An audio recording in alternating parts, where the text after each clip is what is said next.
FM, online, on your mobile and on digital radio. Leading Britain's conversation. This is LBC. From Global's newsroom at 7 o'clock, Scotland Yard's understood to be investigating a fresh allegation of historical sexual assault against John Worboys. He's not been arrested over the allegation, which is reported to date from 1997. The former black cab driver is due for release within weeks after serving 10 years for drugging and attacking women he picked up in his taxi. Richmond MP Zach Goldsmith has told LBC Worboys victims need further reassurance. If he is released, we need to ensure that he is not allowed to return to London, which is where the vast majority of his crimes were committed. It would just add an outrage on top of an outrage were that to happen. And the Secretary of State does have a role to play. He can't dictate the conditions, but he has a role to play. Boris Johnson's call for extra spending on the NHS after Brexit has been backed by the Health Secretary, Jeremy Hunt. The Foreign Secretary is thought to have used this morning's meeting to press for millions of pounds for extra money. It led to a warning from the Prime Minister Cabinet discussions should remain private. Former Health Secretary Stephen Dorrell has told LBC, regardless of Brexit, the health service should grow to meet demand. What I'm not in favour of is the debate that says there's money available or not available from contributions from Brussels and somehow linking that to demand for health and care services in communities up and down this country. The government is opening a new unit to counter disinformation and so-called fake news spread by foreign powers. It's been agreed by the National Security Committee. As it's been announced, the Ministry of Defence will carry out a new review into military capability. The mother of an 11-month-old boy at the centre of a life support treatment battle has told a judge God, not doctors, should decide when he dies. Specialists at King's College Hospital in London have told the High Court giving Isaiah Hastrup more treatment wouldn't be in his best interests. An 80-year-old woman has died after her car went into a river in Wales. Police say she hit railings before going down a riverbank in Tonnerville near Pontypridd. And the Oscar nominations have been announced in Hollywood this afternoon. 3 British stars have received nominations in the Best Actor category. LBC's entertainment editor Charlie Girling was watching. Favourite Gary Oldman is up against newcomer Daniel Kaluuya and Daniel Day-Lewis for his last ever film role in Phantom Thread. Despite his recent Golden Globes win, James Franco was snubbed following multiple allegations of inappropriate behaviour. The big winner overall was The Shape of Water, with 13 nominations. The LBC Markets report the FTSE 100 closed up 16 at 77.31. The pound buys $1.39 and €1.14. LBC weather, some heavy rain across the north and west, drier in the southeast overnight, but very windy in western Scotland, milder, a low of 9 degrees. From Global's newsroom for LBC, I'm Thomas Watts. LBC Travel looking first at the M25 in Buckinghamshire. There are queues clockwise towards junction 16 with the M40 because of an accident earlier, but all lanes have now reopened. On the Surrey stretch of the M25, 2 lanes remain closed anti-clockwise between junction 13 at Staines and 12 for the M3 because of an accident which is causing delays. There are long queues on the A12 heading south from the Lee interchange down to the Blackwall Tunnel after a closure earlier this afternoon for an accident. There are also long queues on the A11 and A13 heading east from Whitechapel, and there's some slow traffic heading north towards the Blackwall Tunnel on the A102 after a car broke down earlier on. LBC Travel, I'm Ross Powell. This is LBC from Global, leading Britain's conversation. The Nigel Farage Show. Mr. Nigel Farage. Thank you, Donald, and good evening, everybody. Tonight, I promise you, it's a UKIP-free zone. We're not going into that soap opera, which is still playing out today, and will go on doing so until the extraordinary general meeting, which has been announced today, will take place on the 17th of February in Derby. There'll be more of that between now and then. No, it's not UKIP tonight. Tonight, we're discussing a much longer running soap opera, one that is equally dramatic, one with a series of twists and turns, and one that we woke up this morning to see that ahead of a cabinet meeting, a senior, very senior minister, in fact the Foreign Secretary's friends had briefed that he would go in to that cabinet meeting fighting for an extra £100 million a week to be given to the National Health Service. Who am I talking about? Well, of course, It's Boris Johnson, isn't it? Now, Boris, when it comes to giving money to the National Health Service as a result of our leaving the European Union, has a little bit of form. You might remember that red coach that went around the country saying, we give the European Union £350 million a week, let's fund our NHS instead. Just to remind you, here's Boris during the referendum. If we vote leave on June the 23rd, we can take back control of £350 million a week dear, oh dear. And spend on our priorities here in this country, including on the National Health Service.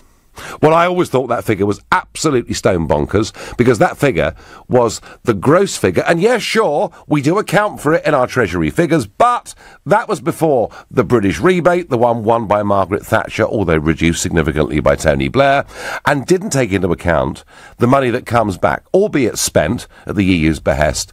Had he used a figure of a couple of £100 million a week, it wouldn't have been arguable. But he's never, ever back down from that. And indeed, on Good Morning Britain, well after the referendum, he was asked whether he stood by the original claim. The net contribution is about £10 billion a year. 350 million, as I explained, until I was blue in the face last year. That is what the UK contributes to the. Do you still stand by EU that, budget. then, Boris? I do, of course I do. So there's Boris, and actually, you know, for 20 years, I've talked about an independence dividend. The fact we would not be giving a net $10 billion a year to the European Union, and that's now been called the Brexit dividend by Boris, and indeed at times by the Prime Minister as well. So an extraordinary situation that going into a cabinet meeting, friends of Boris have briefed he's going to be fighting for this figure. Jeremy Hunt, the Health Secretary, he said, look, no Health Secretary is ever not going to support potential extra resources for the NHS. The Chancellor, Phil, well, he said, look, I've already given an extra £6 billion to the NHS, and there is no more money. And others have commented on this. And for example, Sebastian Payne of the Financial Times says, Boris knows his legacy will be defined on whether the NHS receives £350 million a week. Well, he wasn't fighting for £350 million a week, but he was fighting for £100 million a week when Britain leaves the European Union. Now, we're on track and on course, allegedly, to leave the European Union at midnight on at 11 o'clock, it's midnight Brussels time, at 11 o'clock on March the 29th next year. So, what I'm asking you is this pledge to give the NHS an extra £100 million a week once we leave the European Union, is it a sincere desire of Boris's, or is it pure political opportunism? And if you think, of course, Boris is always absolutely 100% genuine and sincere in all that he does, then you can call me on 0345 60 60 973.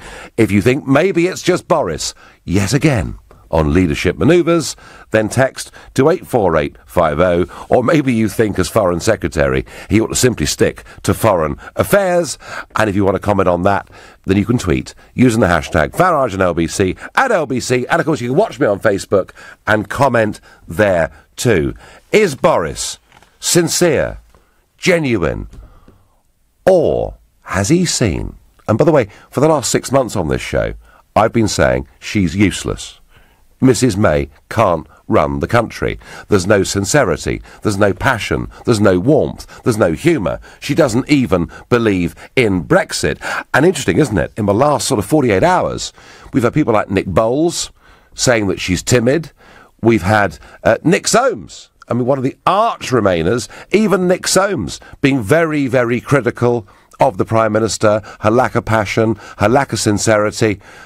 I have to say, I think we may be closer to a stalking horse candidate emerging, getting 48 people to give a letter to the chairman of the 1922 committee and a leadership election.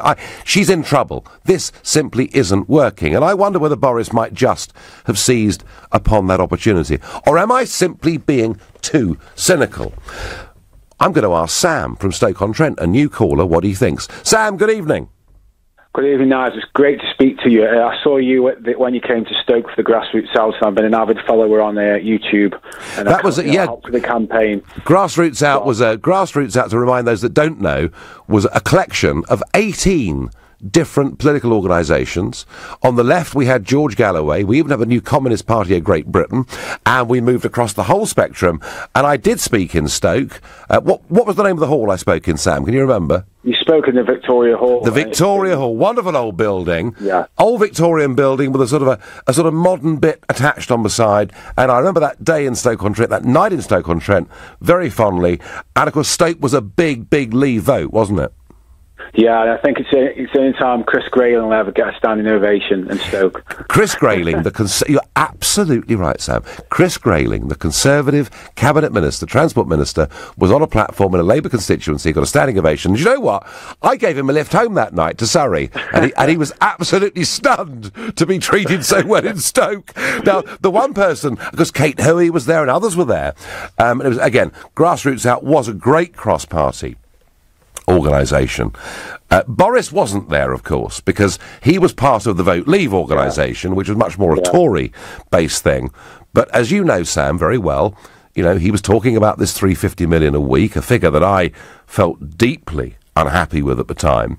But when he talks today about, you know, pre-briefs, or his friends pre-brief, ahead of a cabinet meeting about $100 million a week for the NHS, do you think, Sam, first-time caller from Stoke-on-Trent, that he is being absolutely genuine and sincere, or is he after the leadership, Sam? I think he's an opportunist. I don't know if he really believes in Brexit. I'm not sure. I totally did distrust May. I think she's an absolute disgrace. I think she was a plant. I think she was a backup just in case he lost the referendum. And as soon as she's gone, and we just get someone who actually believes in Brexit. Because if you believe in something, you find a way to make it a success. If you don't believe in something, you're doomed to failure. You know what I mean? So I'm not sure, and I just really am worried after what you said about a second referendum. And I think basically you need to revive the grassroots out. Well, Sam, do you know what? That needs reviving. Do you know what? Whether it's called sooner the better. Whether it's called Grassroots Out or whatever it's called, I do agree with that. And when I talked, Sam, about a second referendum, it wasn't because I wanted one, because I fear one, because I don't think we have a majority in Parliament for Brexit. So I agree with that. We need a cross-party campaigning group. But what you're saying, and OK, Mrs May, of course she doesn't believe in it. I mean, she couldn't even answer Ian Dale's question, sincerely, a couple of months ago, about whether she'd vote Leave now. But do you still doubt Boris's sincerity on this? I mean, maybe, Sam, I put it to you, the reason he's trying to get some money for the NHS once we've left is he wants to make sure Brexit happens. Possibly, I'll have to do a little bit of research on him, and I'm just unsure. I think he can do two things. You can hold two things at the same time. If he is going for PM and he's a true Brexiteer, all power to him. But I just worry that he's another cynical member of the political class. I mean, they're taught at Oxford to debate even when they don't believe in something. They're taught to debate issues with passion even if they don't believe in them. So I think I've been tainted by the years and years of a political class that don't really say what they believe and will just, follow whatever thing and follow, the masters above, the global finance, the IMF and all that. So I'm a bit worried. Yeah. I'd love to see, someone who really believes in Brexit, basically. I think, I think David Davis. I like David Davis or Liam Fox. Yeah, but David Davis is trapped, isn't it? He's piggy in the middle. He's the guy trying to sort of satisfy both wings of the cabinet. Sam, great call. Call again. Some really, really good points. On Twitter, I get from Kieran, I can't believe Farage is accusing Boris of political opportunism. Cheek. Oh, yes, Kieran. I'm an opportunist. I joined a party with about 40 members and spent 25 blooming years campaigning for something that everybody said was impossible. If I was an opportunist, Kieran, I would have joined one of the so-called major parties back in the 1990s. I chose not to do so. Ben is calling from Winchester, another new caller to the Nigel Farage Show. Good evening, Ben. Good evening, Nigel. I just wanted to talk to you today about Bojo, the man himself. The man himself. I think the key thing to remember when talking about Boris is that he's actually really intelligent and often underestimated by the so-called political elite. Yeah.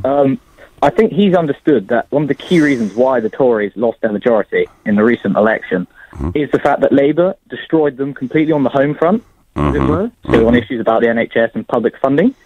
And not only is this a semi-drive for his aim to be Prime Minister, but it is also trying to keep the Tory party alive and Jeremy Corbyn out of government by promising all this extra funding. Ben, if you want to do that, you want to change the agenda and the approach and the appearance of the Conservative Party, what you don't do, I put it to you, is to get your mates to pre-brief it, get it on the front page, and turn the cabinet into a bun fight, which gives the impression to the country that the party is divided, which makes life even easier for Jeremy Corbyn, doesn't it? Well, I think the country is fully aware that the cabinet is pretty much divided on every issue. That's true. All right, I tried. Yeah, they don't need reminding about that. But he also appeals to a lot of voters that the classic Tories such as Philip Hammond just couldn't appeal to. Well, he won the mayorship of London. I couldn't agree with that more. His electoral performance in London was quite astonishing, and I do agree with that. But do you think, Ben, let me ask you, do you think he's sincere in this pledge of 100 million a week for the NHS after March 29 next year, or do you think it's opportunism? I think it's probably mainly opportunism. Okay, all right, Ben, I'm going to have to leave it there. We're going to have to move on. I thank you. Ben there thinking it's opportunism, but acknowledging that Boris is very intelligent and the Tory party need to change. If you want to change your party, that was a very odd way of going about it. You're listening to the Nigel Farage Show, exclusively on LBC. It's 7:16. You've heard all about it. Now, it's nearly time to get your tickets. LBC and its sister stations from Global bring you the Global Awards. Thursday, March the 1st, at London's Hammersmith Apollo, celebrating the biggest stars from the worlds of music, news and entertainment. And the award for Best News Moment, Interview or Debate goes to an incredible night of live performances from Andrea Bocelli and Sam Smith. The Global Awards. March the 1st. Tickets go on sale tomorrow morning at 9 at lbc.co.uk. One huge night. The Global Awards. Don't miss it. LBC. Selco Builders Warehouse proudly presents Selco's Deal of the Week. Get down to your nearest Selco this week and get a CD8 stainless steel conventional single oven for just £109 ex-VAT. Or a Leisure stainless steel reversible sink for only $24.99 ex-VAT. But hurry, this offer ends 28th of January. Selco's Deal of the Week. Find your nearest branch at selcobw.com. We've got it at Selco. Selco, it's where the trade go. The recruitment sector is highly competitive. So if you don't attend the UK's #1 recruitment industry event, with its free seminars, training sessions and networking opportunities, but your competitor does, what then? Don't lose your competitive edge. If you work in recruitment, register now for free entry to the Recruitment Agency Expo. Coming to London Olympia on the 31st of January and the 1st of February. Go to recruitmentagencyexpo.com. PlusNet people can't help but help. Take Dave here. He's a cheery chap. He's helping Mrs H switch to a super-fast fibre package. You're very welcome, Mrs Henderson. Maggie, she's setting up someone online with a SIM-only mobile plan. And Chris... I find drying my hair upside down adds extra volume. Well, he seems to be handing out good advice too.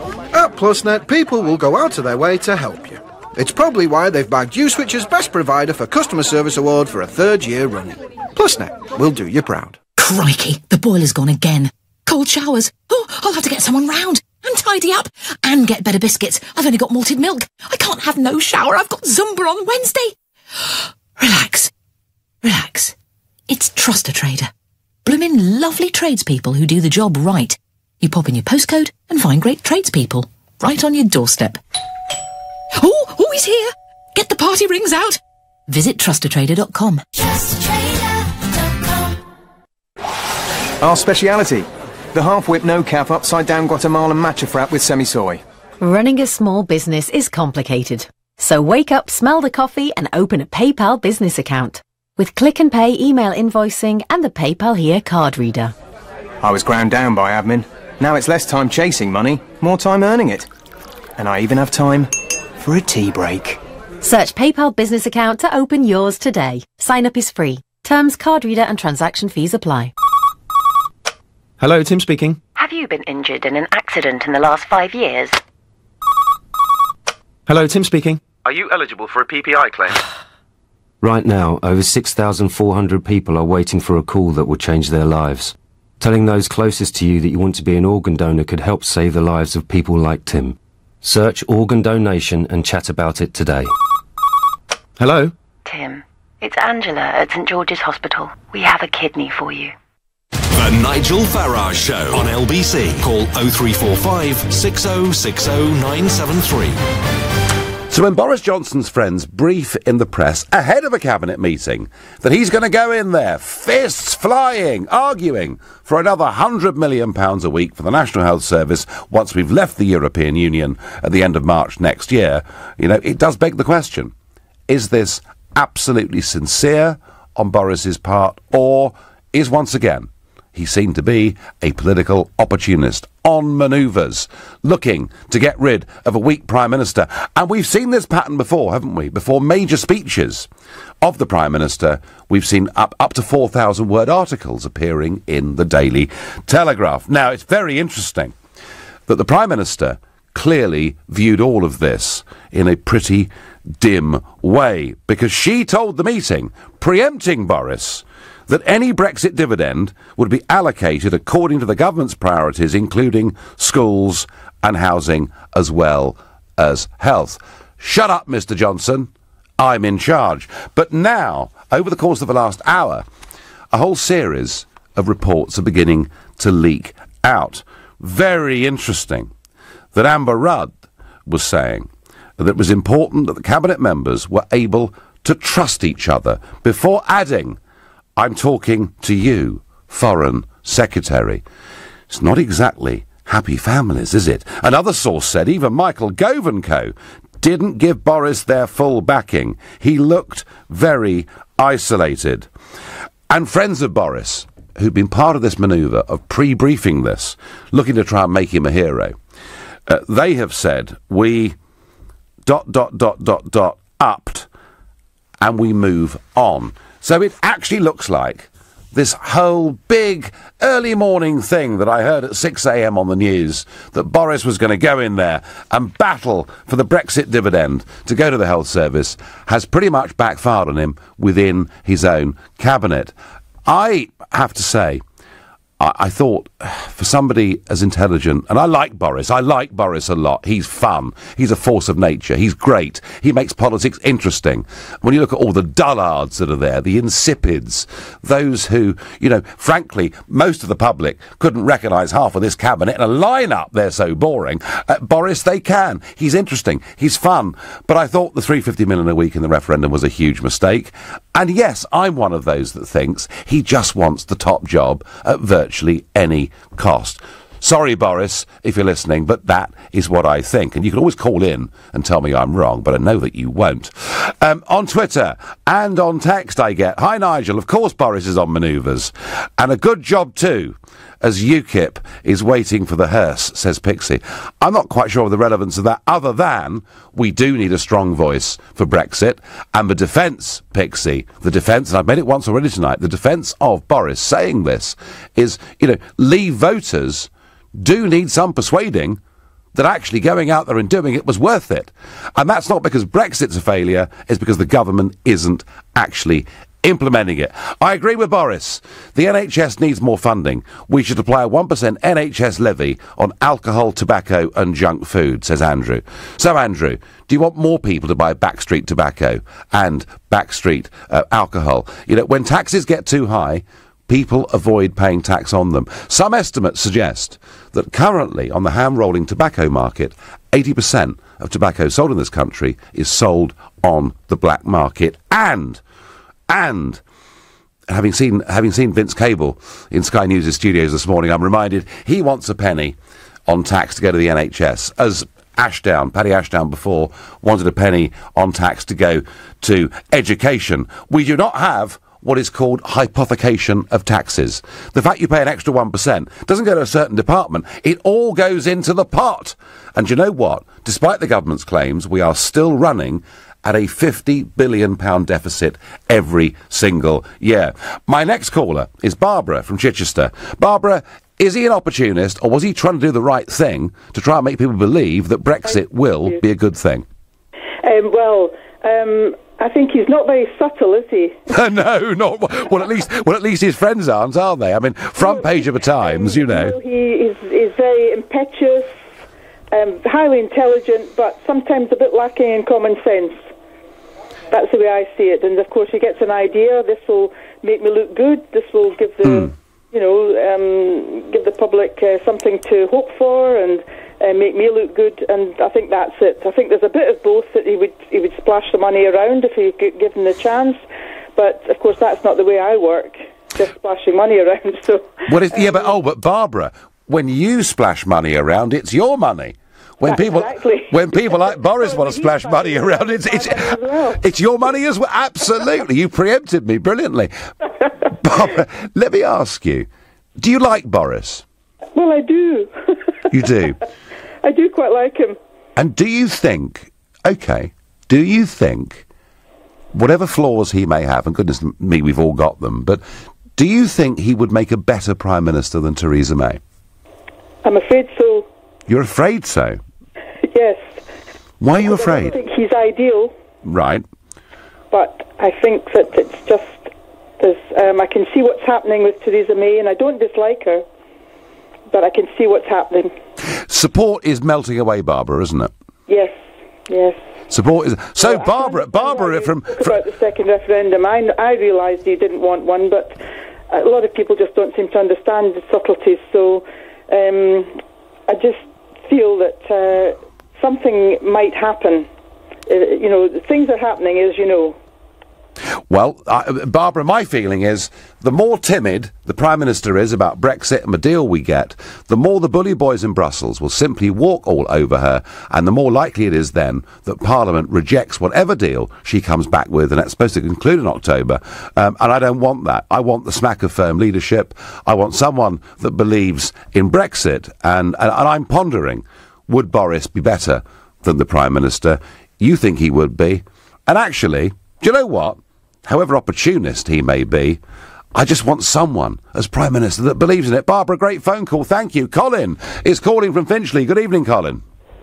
Hi, Nigel. Thanks for taking my call. So, Colin, I'm really cynical, Colin. I'm really cynical. I like Boris, but I think this is a cynical manoeuvre. I think he wants the top job. Am I wrong? Well, no, I think he wants the top job, but everybody calls him a baboon. He's a long way from a baboon, Nigel, because whatever he's doing or does, he does for a motive. Mm-hmm. Everything he does. Mm-hmm. And there's something's in the wind, and I think he's going to go to try to get the top job very soon. Because for any other minister, for the outbreaks that he does, would have got the sack. I think he's got something on her that I don't know what it is, but she just won't sack him. There's got to be a reason. Well, somebody else would have been out ages ago. Yeah, I mean, of course, he had ambitions, Colin, after the referendum of going for the top job, but Michael Gove, from beneath a cloak, produced this dagger, and that was the end of him, wasn't it? Yeah, but then she soon quickly made him Foreign Secretary, didn't she? There must have been a reason why she done that as well. Well, I think the reason, Colin, is that he does command some quite considerable support amongst the grassroots of the party. And as a previous caller said, the fact that he managed to win, the mayorship in London a couple of times in what is basically a Labour city shows that he does at times have an electoral appeal that reaches out beyond traditional conservatism. The question, Colin, is, do you think he's genuine and sincere about Brexit and money for the health service? No, I'm not sure. I'm not clever enough to answer that one. There's a motive, and I can't work it out. But it will come to a light very soon. All right, OK, Colin, we're all watching and waiting, and your comments pouring in. Very, very good tweet here. I don't care what motives Boris has for his request that the NHS receives £100 million a week, just so long as he agitates this government into giving the country what Leavers voted for. And I do completely understand that. In fact, Jacob Rees-Mogg, who is a fan of many who follow this show, Jacob has said that at some point, once we're out of the European Union, we're going to have to give £350 million a week. Otherwise, people's expectations will be betrayed. Brexiteers need a leader who believes in leave, agreed. May should never have stood for PM at such a time. The Brexit vote is being drowned out by the moaning, Remainers, whingers, and Boris knows what's going on. So, as ever with Boris, strong passions on either side of the argument. I do actually think he believes in leave, but I do think the way that he's played this today, the way that he's preempted the Prime Minister's speeches, says to me there's someone there that wants the top job. He sees weakness. He now sees all sorts of people like Nicola Soames, Nick Bowles, you know, even those on the Remain side, now speaking out against the Prime Minister. A stalking horse may not be very far away.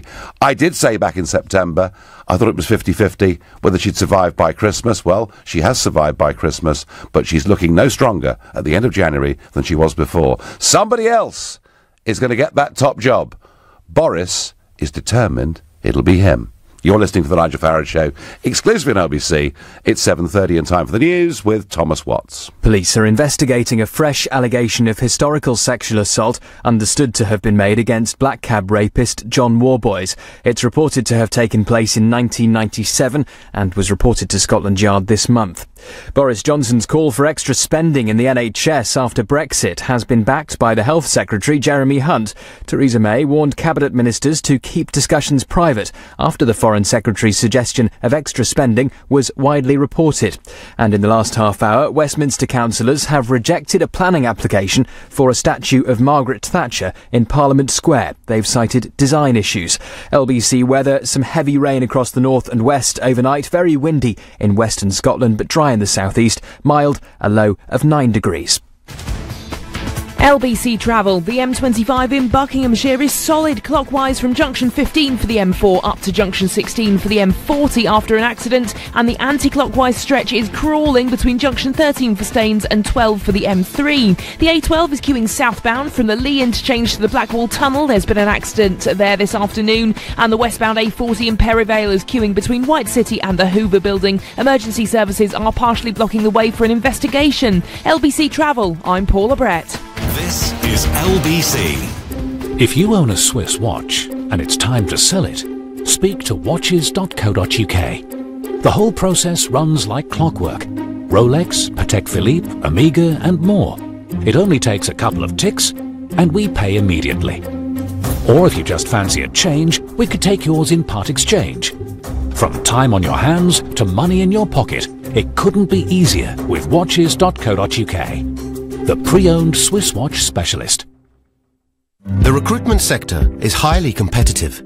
So if you don't attend the UK's #1 recruitment industry event, with its free seminars, training sessions and networking opportunities, but your competitor does, what then?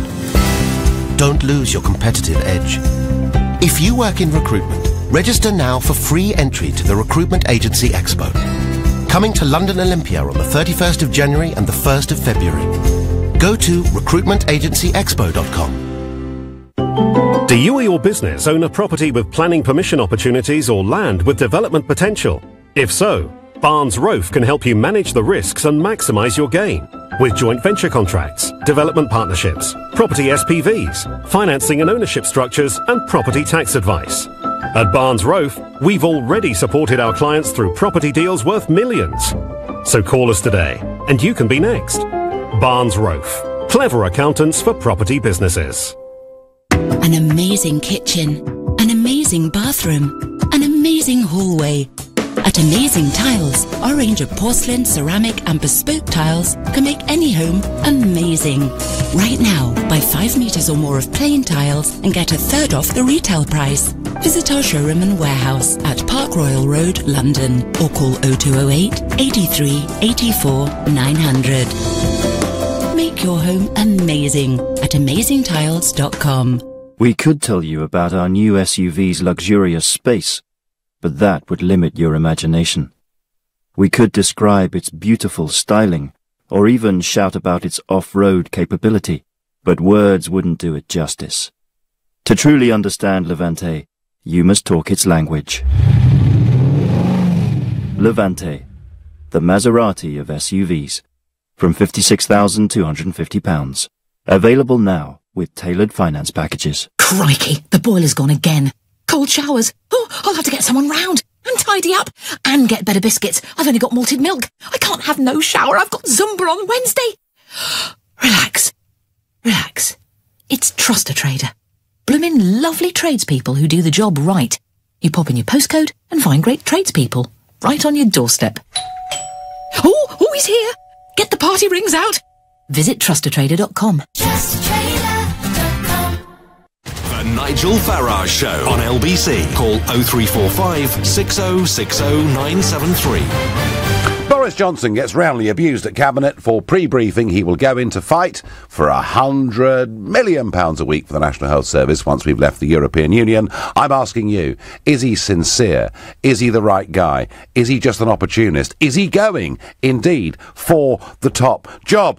Other news today, interesting.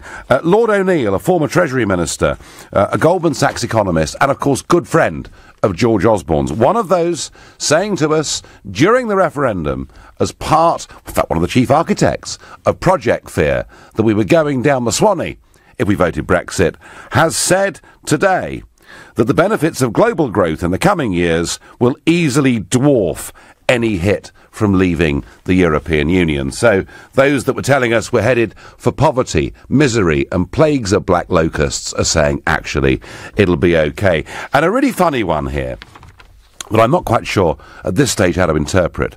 We saw the other day Macron saying that he was going to stop, through social media, fake news twisting the political agenda. Well, the government in this country have announced they will create a new unit to counter fake news and disinformation given by foreign powers. The move to set up a dedicated National Security Communications Unit was agreed by the National Security Council. Well, that all sounds fine and dandy, and of course it's all aimed at the fact that we're told that the Russians got Trump elected and the Russians made sure we voted Brexit, and that, of course, yours truly was in the middle of this great spider's web as I ran back and forth information sticks from President Trump to Julian Assange. It's all hooey. And isn't it interesting that both sides of the argument now call something the other side says they disagree with fake news? And in some cases it is, and in some cases it isn't. And I think in a free society, let the press do what they want. Let intelligent people make up their own minds, because actually this is now very, very dangerous indeed, because we could be heading towards some form of state censorship of the internet and free speech, all in the name of stopping fake news. I don't like it. I'm worried about it.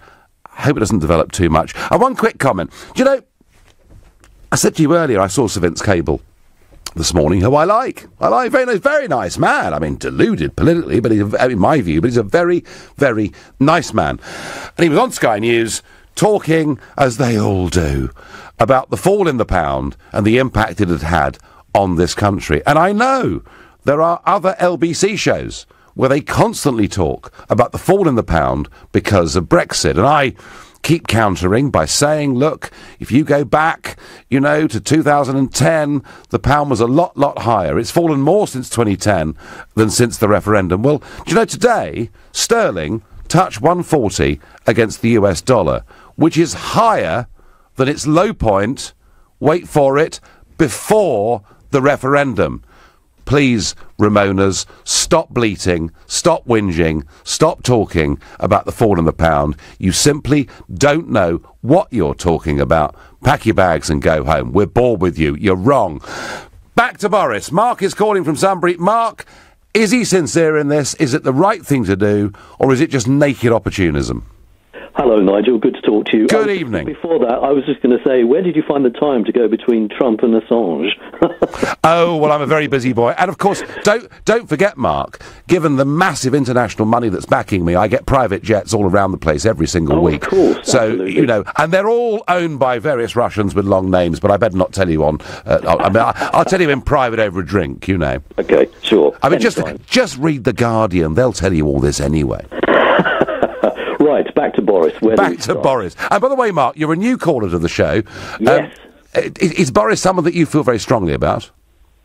I feel strongly about him. I don't think he's prime ministerial material. I really don't see him as being the leader of the party. However, I think he's a very clever man, and I think he's seen an opportunity because as the demographics of this country changes, Nigel, and, everyone's getting older, we need to do something about social services and care. Mm-hmm. And I know we're very sentimental about the NHS as it heads for its 70th birthday, but I think it needs to be renamed the NHSS, National Health and Social Services.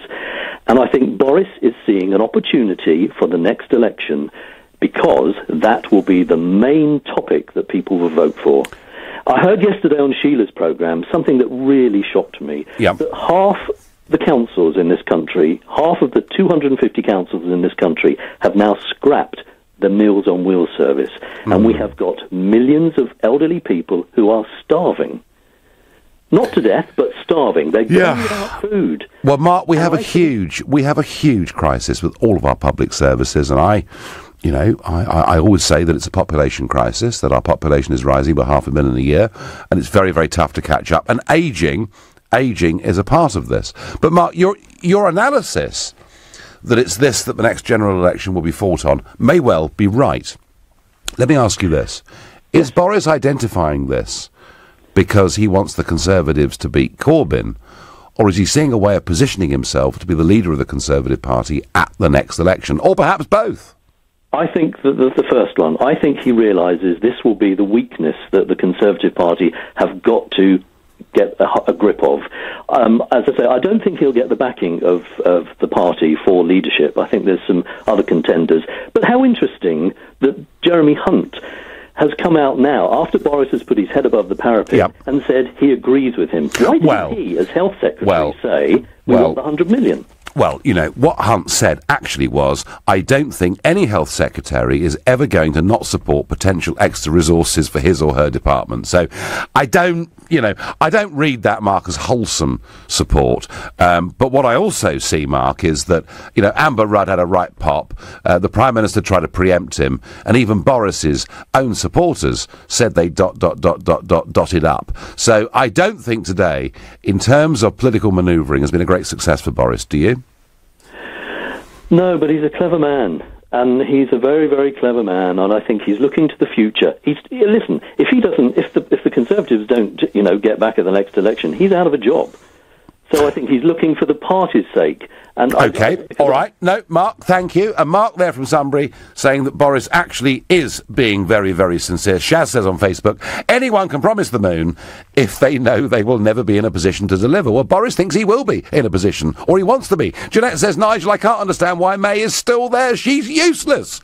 I hope someone puts the cat among the pigeons soon. Jeanette, I sense it's getting closer. I really do. Paul says, whilst Boris's numbers are ambiguous, I feel he is somewhat sincere. However, with a double-edged sword for a leadership punt, well, I think he's up for that punt, and he'd probably make sure that Michael Gove, is locked in a dungeon so that he can't wield that dagger once again. Martin says, I'm not bothered if Boris is PM as long as Jacob Rees-Mogg is there in the cabinet. And Liz says, I think he is sincere. He fronted the campaign that put out that figure, so I bet he'd be able to say that the NHS has started to benefit already. He also wants to be PM, but don't they all? No, Liz, they don't all, but many do. Look, here's my problem with this. If we do leave the European Union on March the 29th next year, we leave the treaty, but we go into this period that Theresa May is desperate to negotiate, this transition period, or as she's rebranded it, this implementation period, we go on for at least that 2-year period paying the same level of membership fees. And to say we're going to have this money free to give the NHS because we've left when we're going on paying the contribution is actually a political and an economic fraud on the taxpayer. I want the independence dividend to be spent on things in this country, and I do think the NHS is a very good way of doing it. But actually, if we do it, next year from April, Boris will be double spending. Mind you, Boris does like spending money. And I get on Twitter, maybe Boris could put the £100 million a week towards his Channel Bridge. He'll need a lot more than that to build that bridge, in my view. David is a new caller from East Finchley. Good evening, David. Hi, Nigel. Thank you for taking my call. I just wanted to share with you, I'm a Conservative, and I've been to a number of conferences. I was there in 2014. This sounds like a confessional, David. No, I still feel good about it. Less good, but still good. Boris, wherever he goes, he is mobbed. Oh yeah, he's mobbed. He's like a Hollywood actor. People want to touch him. It's almost embarrassing. I think he may like it, but it's embarrassing. It's a good thing for him, and I'm sure that other cabinet members who, no way do they have the same popularity. David, no one knows who they are. Unfortunately, outside of circles, I'm sure people wouldn't necessarily recognise them. Some would, but do you know, David? Do you know, David? In the referendum campaign, with about 3 weeks to go, what you and I would think prominent cabinet minister came into my local pub one morning for a coffee to talk to me, and the landlord and landlady and my staff, all of whom are reasonably aware of current affairs, after he'd left, said, "Who's that geezer? I think I might have seen him before." And this is what you and I would think is a big name. Boris has got that star quality. David, is Boris perhaps the Trump of British politics? I don't think he's a Trump. He's never going to, break too much with the norm. But I do think that. But he's a celeb, isn't he? Well, if obviously Theresa May in July 2016 got elected, got chosen by the Conservative MPs. If it had gone to a vote from members at the 2016 conference, despite the Conservatives being split down the line on Brexit, I think he could have won it, just because of who he is and the talk he does. David, as a paid-up Conservative, do you think your party would have a better chance of beating Corbyn and his Momentum campaign if Boris led you into the next election and not Theresa May? Good question. Actually, I think that Theresa May would probably still win it, because what's happening now... That wasn't my question. The Unite, people are going to be aware of what's happening with Unite. They're taking hold of councils, what's happening in David, we're not talking about the Corbynistas, we're not talking about the hard left, we're not talking about the deselections and all the extraordinary things that are going on in the Labour Party. I'm asking you, as a loyal Conservative, paid-up member, activist, somebody who came on and confessed he'd even attended conferences of this party, would Boris have a better chance of winning the next election than May? No comment. No comment. Well, I'm going to comment. He'd have a much better chance of winning the next election than May. And David, a new caller from East Finchley, I thank you for your call and your confessions to an LBC listenership that you've been to Tory party conferences. Gosh, I thought saying you were UKIP was bad. You're listening to the Nigel Farage Show, exclusive at LBC. It's now 7:47. Coming up at 8 on LBC, Clive Bull. The Archbishop of York says rising inequality is a national scandal and a voluntary top-up tax system could help. But would you volunteer to pay more tax? Clive Bull on LBC. I've got someone here on the phone, says he's Robert, my broadband customer service manager. He says there are problems in the area, which there are, and as I'm a valid customer, they're offering me a refund. Great. Just so long as I confirm all my card details. That tells me Robert is not who he says he is. My money? My info? I don't think so. Always question uninvited approaches and never give out personal or financial details in case it's a scam. Take 5 to stop fraud. The massive relocation sale is now on at 269 Ballards Lane, home of the Curtain Factory outlet, and everything must go. That's 10,000 rolls of designer curtain and upholstery fabric, down to between $2.99 and $4.99 a metre, regardless of the previous price. We'd rather sell it than move it, so hurry to the massive relocation sale. Must end mid-February at the Curtain Factory outlet, 269 Ballards Lane, North Finchley.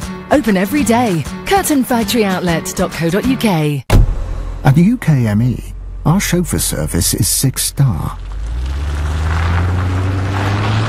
Just like the package we offer our drivers. Join the company that treats its drivers like VIPs.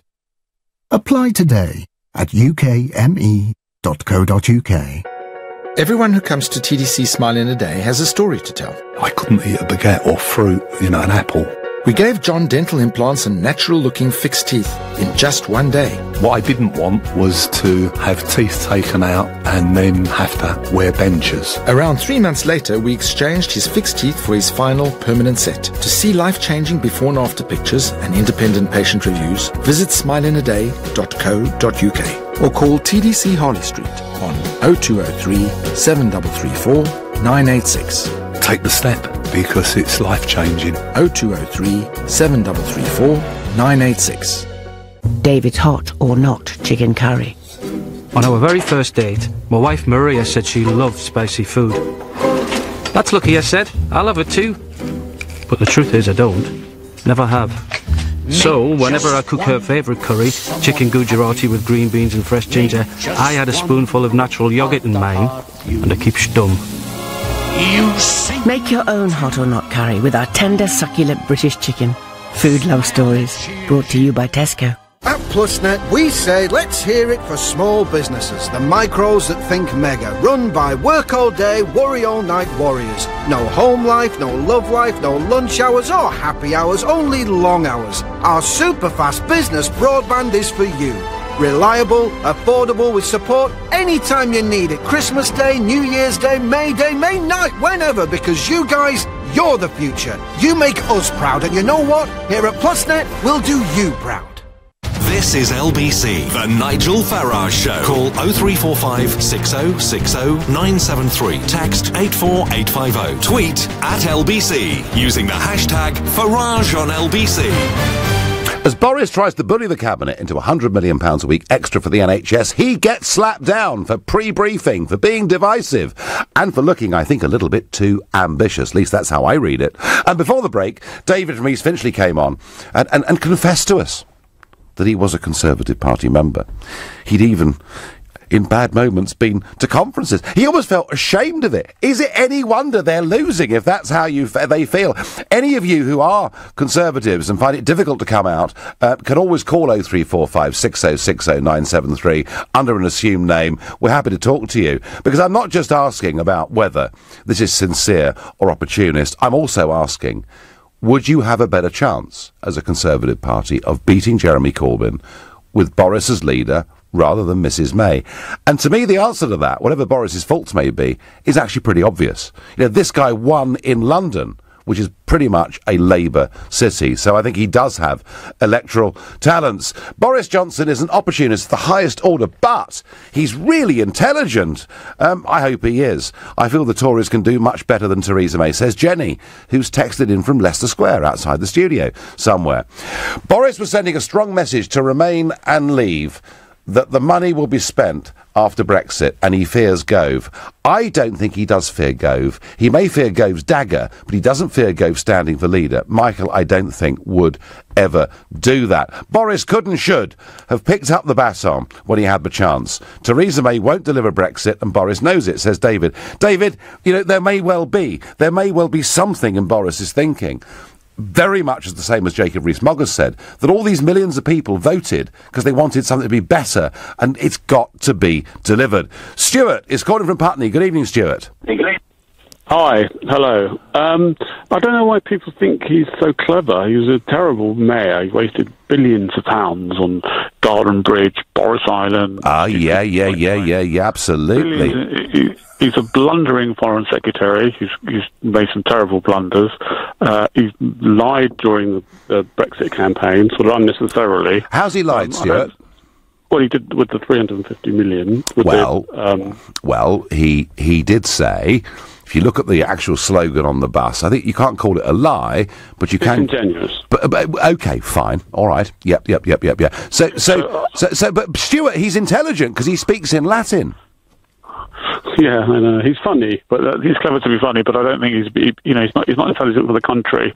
He's going to help himself, but he's not going to help us. If you want someone to waste a lot of money on vanity projects, he's your man. But if you want someone to run the country, he's certainly not. I think of the two, I prefer May. I think she's probably Yeah, I don't particularly like her, but I think she's probably dealt a very difficult hand, and she's probably doing the best she can. She's fudging her way through, which is probably the best policy, actually. Is she strong and stable, Stuart? I think, as I said, I think she's sort of fudging and getting her way through, and I think she'll probably survive, strangely enough. Do you really think, Stuart, that at a moment when the government has been tasked by the electorate to carry out the biggest constitutional change for goodness knows how many years, centuries, that fudging your way through is sufficient? Yeah, I think it's probably the best thing to do, actually, because I don't think many people want to care that much. I think 10% really care about Brexit, and the rest just turned up on the day and voted. So I think she's probably... And are you, Stuart, are you a Tory voter? No. Ah, right, okay. But I'm not. But I wouldn't vote for Corbyn either. So, oh gosh, I think of the two, Boris is more divisive actually. So I'm not sure that he's an electoral. I think he's very good, Stuart, at reaching out to the electorate. But I think within the party itself, he's incredibly divisive, and I'd agree with that. Stuart, I know, Stuart, I must move on. I thank you for your call. I'm going to go to Brian, who's calling from Stockton. Brian, good evening. Yes, good evening, Nigel. So is Boris the answer to the Tory party's dreams? Well, what it is, Boris is Boris, isn't he? Yes, he's a bit of a loose cannon at times. I mean, what was worse than this about the 100 million was the other week when he said build a bridge, you know. Wasn't that bonkers? Wasting money, you know. Now, I don't think he is, at the moment, I don't think he is Prime Minister material. You asked a lad a couple of calls ago, yep. Would you rather have May or Boris Johnson? Would Boris Johnson win your election? Mm-hmm. Now, it all depends what deal that May, if the election goes that long, the general election, it all depends how May does with Brexit, doesn't it? If she gets a good Brexit deal... I tell you what, Brian, phase 1 of Brexit's finished. Give her marks out of 10. Oh, it's poor at the moment, I agree with you. Yeah, it certainly 3 or 4. I agree with you there. But what we're saying is, you said that lad, would he win election? Would he have a chance against Corbyn than Theresa May? That's pie in the sky at the moment. It all depends how she does with Brexit, doesn't it? You know, as you say, it's low at the moment, but we're going to have to give them something, the EU something. Now, I was going to ask you this, Nigel. We were giving them, say, 10 billion net. Yep. If we'd have stayed in the EU. Mm-hmm. Would you go along with this? If we could get a good trade deal, that's getting out of them, these two things, customs union and the other one, we can get out of them, would you pay to be in the EU, X billions, to get what we wanted, to get the trade with the rest of the world? No, Brian, the point about free trade agreements is you don't pay a penny for them. And even this concept that the EU has been free trade is nonsense because we've been paying a net 10 billion a year. Brian, got to love you and leave you. I've got a quick... Stephen, a new caller from Edinburgh. You got 30 seconds, Stephen. I'm sorry, we're running out of time. No, hi Nigel. All I wanted to say was that I didn't think that Boris Johnson would actually be a better choice. For me, you know, neither Theresa May nor Boris Johnson is really what is needed for the Conservative Party. The Conservative Party is primarily quite Eurosceptic, and for me, a lot of my friends and colleagues, because I'm an activist, a Conservative activist, and for me it would be Jacob Rees-Mogg. Yep. That would be the kind of person that we'd need to take the Conservative Party forward, somebody that actually believes in Brexit. Stephen, do you know what? Thank you, and I'm sorry the time was very short. We're at the end of the show. I think it's impossible to turn the ship of state around by 180 degrees, which is what Brexit's all about, unless you actually believe in it. And I do think Boris believes in it. My view of Boris, I like him. I think he must be an absolute nightmare to work with as part of a team. He is divisive. He is difficult. But he does have a little certain something. You know, our Tory confessional earlier said he's like a rock star walking around the concert, and he is, and people know who he is. He would have a much better chance of beating Corbyn than Theresa May, in my opinion. That's what he's angling for. But sometimes, if you try too hard, you just don't get there. And today was an example of his friends pre-briefing ahead of a cabinet meeting, and it fell to dust. Bide your time, Boris. If you do that, you might. You never know. Just make it. You've been listening to the Nigel Farage Show here on LBC. I'm back tomorrow at 7. At 10 tonight, it's Ian Collins. But up next, It's Clyde Bull. Nigel, thank you. Coming up at 9, the Health Hour. I'm joined by GP Dr. Sarah Jarvis, here to answer your medical questions. And we'll talk about why 1 in 3 women avoid smear tests because of embarrassment. Also coming later, the government is to establish a new unit to counter so-called fake news. We'll find out more about what it might be doing, or whether that indeed is in itself fake news. First, though, the Archbishop of York says rising inequality in this country is a national scandal and a voluntary